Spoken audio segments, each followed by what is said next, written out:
Bonsoir à tous, bienvenue sur France 24. C'est l'heure du journal de l'Afrique et on commence avec les titres de cette édition. La guerre des 6 jours à Kisangani dans toutes les mémoires aujourd'hui en République démocratique du Congo. Une journée d'hommage aux victimes était organisée dans le pays. Des hommages aussi aux autres victimes d'atrocités liées aux conflits armés. Les grands requins blancs de plus en plus rares en Afrique du Sud. Cette espèce semble disparaître au large des côtes du Cap, aux grandes dames des nombreux touristes qui font le voyage en espérant les apercevoir. Et puis en fin de journal, nous irons du côté du Rwanda où s'est ouvert hier le festival de Kigali Cine Junction, un festival de cinéma qui se terminera ce dimanche.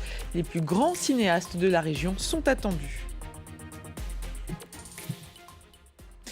On ouvre ce journal avec cette journée d'hommage en République démocratique du Congo, des hommages aux victimes d'atrocités liées aux conflits armés et notamment la guerre des 6 jours à Kisangani qui opposait en juin 2000 les troupes rwandaises et ougandaises.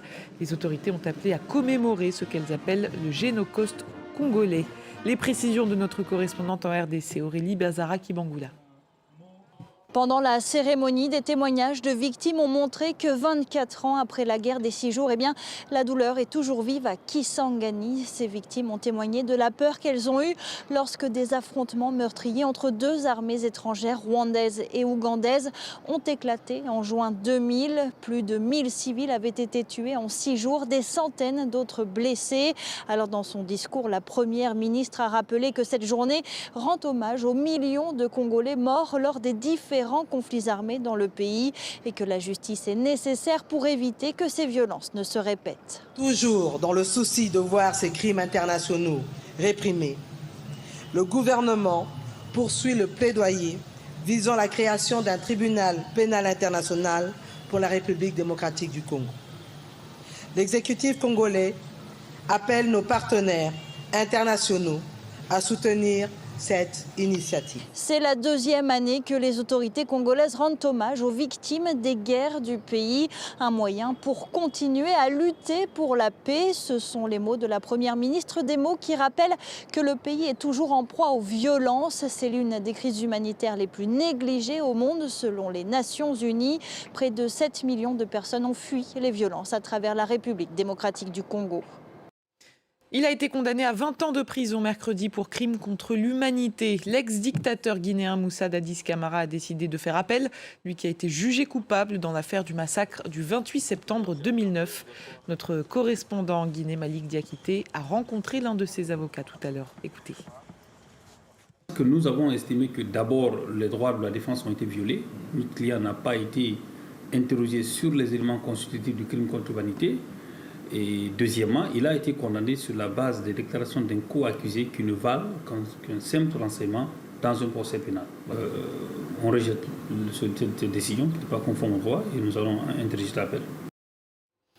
Dans le reste de l'actualité, ces manifestations contre la vie chère au Nigeria et Amnesty International qui s'alarment. D'après l'ONG, au moins 13 personnes ont été tuées hier par les forces de l'ordre dans plusieurs villes du pays. Aujourd'hui, de nouveaux rassemblements ont eu lieu. Les manifestants rejettent les réformes mises en place par le président Bola Ahmed Tinubu. En moins d'un an, l'inflation des denrées alimentaires dépasse les 40%. Le prix de l'essence a, lui, triplé. Et puis les JO de Paris et cette mauvaise nouvelle pour Favour Ofili. La sprinteuse nigériane n'a pas pu participer aux séries du 100 mètres. Elle a expliqué la raison sur ses réseaux sociaux. Selon elle, la Fédération nigériane d'athlétisme aurait tout simplement oublié de l'inscrire à la compétition. Elle était considérée comme l'une des grandes favorites de cette épreuve. Et puis autre mauvaise nouvelle, celle-ci elle concerne la sprinteuse Lucia Maurice. La Sud-Soudanaise a elle bien participé aux séries du 100 mètres ce matin, mais elle a dû être évacuée sur civière. Elle s'est écroulée sur la piste en se tenant la jambe 30 mètres avant la ligne d'arrivée. Pour l'instant, la nature de sa blessure n'est toujours pas connue. Ces Jeux Olympiques, toujours avec cet exploit des Marocains au football. Ils sont parvenus à se hisser en demi-finale en dominant les États-Unis 4-0 dans une belle ambiance au Parc des Princes. C'est la première fois de leur histoire que les Lions de l'Atlas se qualifient pour le dernier carré des JO. Nos journalistes Aurélie Couman et Alma Missané étaient sur place. Ils ont rencontré des supporters marocains. Regardez.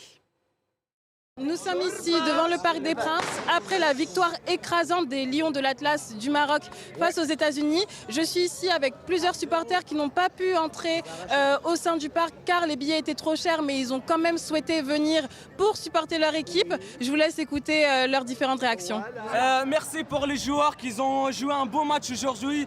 4-0 contre l'Amérique, les États-Unis. On est content aujourd'hui. Je suis très fière de mon pays et de l'équipe nationale du Maroc.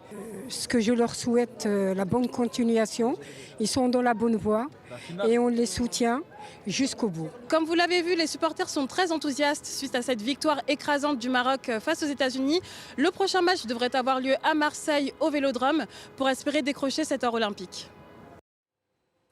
On part maintenant en Afrique du Sud, un pays prisé par les touristes européens. Certains parmi eux recherchent des sensations fortes et espèrent admirer des grands requins blancs. Mais depuis quelques années, sur les côtes du Cap, il y en a de moins en moins. Pour quelles raisons ? Écoutez le récit de notre correspondante Caroline Dumay. En Afrique du Sud, la sortie d'un documentaire intitulé « Le dernier requin » relance le débat sur un phénomène très inquiétant. Despite all this abundance, everything started changing when the great white sharks began disappearing. Le documentaire a été tourné à Gansbaai, un village que l'on surnomme la capitale du requin blanc. Il subit une crise sans précédent. La narratrice du film qui dirige cet établissement spécialisé dans les plongées en cage est très inquiète. Je crois que la dernière fois qu'on a vu un très grand requin, c'était en 2021. C'est très inquiétant. Tous les requins que nous voyons sont des jeunes. Malheureusement, notre navire n'a pas vu de grands requins blancs cette année.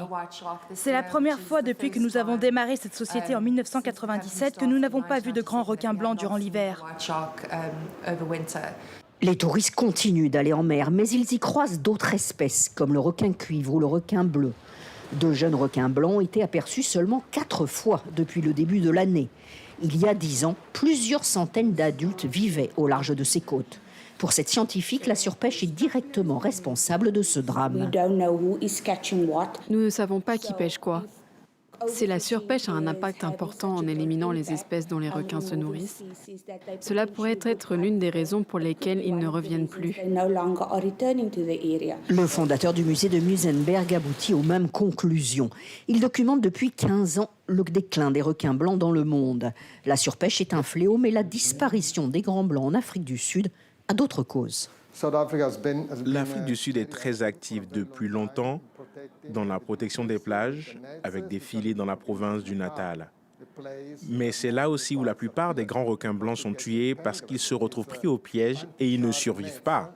Les requins blancs sont protégés depuis 1991 en Afrique du Sud, mais cette mesure ne suffit visiblement pas. Un peu de cinéma avec le festival de Kigali Ciné Junction qui a ouvert ses portes hier au Rwanda. C'est sa seconde édition et les organisateurs sont pleins d'espoir. Ils veulent profiter de ces 4 jours pour rassembler tous les cinéastes de la région des Grands Lacs. Les précisions de notre correspondant à Kigali, Clément Diroma. Le festival Kigali Ciné Junction transforme les rues de la capitale rwandaise en cinéma pendant 4 jours. L'événement va rassembler des professionnels de la région, notamment kenyans, ougandais, des Nigérians également, des réalisateurs et réalisatrices et acteurs-actrices de la diaspora rwandaise iront aussi à la rencontre du public puisque les projections seront bien surtout en plein air, c'est le concept. Et l'objectif pour les organisateurs est de rendre le 7e art plus accessible puisque les Rwandais se rendent assez peu dans les salles obscures. Donc on veut ici avoir des conversations sur l'esthétique, donc pas seulement sur les histoires racontées, mais comment ils sont racontés et qu'est-ce qu'on apporte au cinéma. Parce que le cinéma a aussi besoin des voix qui viennent d'ici et il y a toute une génération de cinéastes au Rwanda, mais aussi dans la région. Et on est là pour les pousser et pour montrer leur travail au grand public aussi. On se dit pourquoi on va toujours rencontrer des réalisateurs, des artistes de la région en Europe.